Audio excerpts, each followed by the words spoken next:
Criada em 1118 em Jerusalém, uma ordem da cavalaria chamada de Ordem dos Pobres Cavaleiros de Cristo e do Templo de Salomão, famosa como Ordem dos Templários. Ela era composta por 9 cavaleiros franceses. Seu objetivo, pelo menos aparentemente, era velar pelas conveniências e pela proteção dos peregrinos cristãos no território sagrado. Os templários estavam, nesta época, cravados no núcleo central do território de seus adversários, pois sua sede estava instalada em um edifício vizinho da mesquita de Al-Aqsa, uma doação do rei Balduíno II, o que sobrara do Templo de Salomão. Este grupo logo se consagrou, tornando-se poderoso nas esferas política, bélica e econômica. Ao longo do tempo, esta ordem obteve um número de territórios europeus, doados por benfeitores cristãos dos mais diversos, dominando desta forma grande parte da Europa.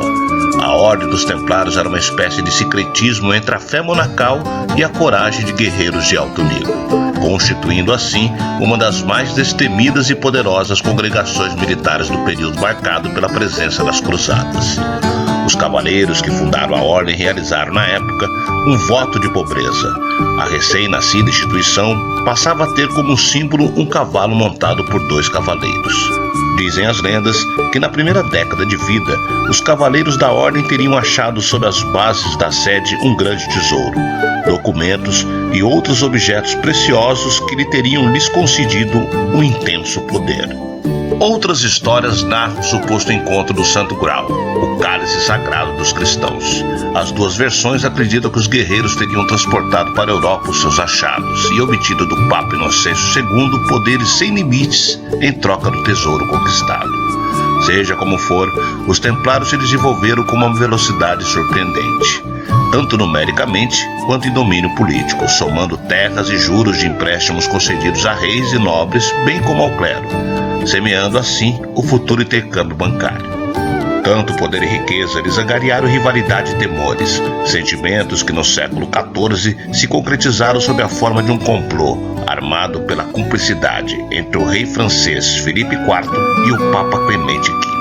Os 2 se uniram e teceram um plano cruel contra os templários.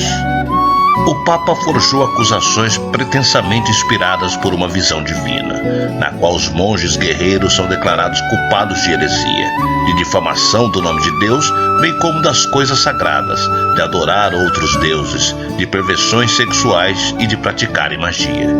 O pontífice alega ter obtido do Criador orientações para depurar o planeta, com tortura dos cavaleiros templários, para assim convencê-los a confessar as suas pretensas heresias.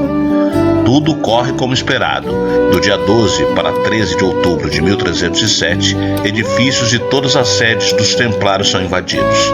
Os soldados são presos, torturados e consumidos nas fogueiras, como se fossem realmente hereges.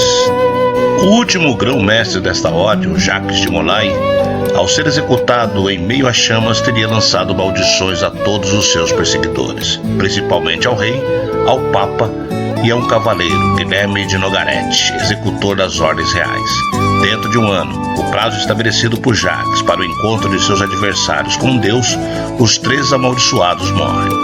Filipe IV não consegue dar prosseguimento à sua descendência no trono, o que acarreta uma grave crise, a qual culmina na Guerra dos 100 Anos. O rei tenta se apoderar dos tesouros da ordem, mas estes desaparecem sem nenhuma explicação.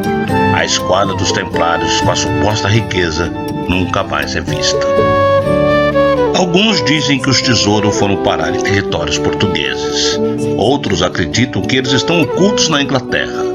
Outros ainda creem na Escócia como o melhor destino. Muitos pesquisadores estabelecem até mesmo uma possível relação entre a maçonaria e os templários.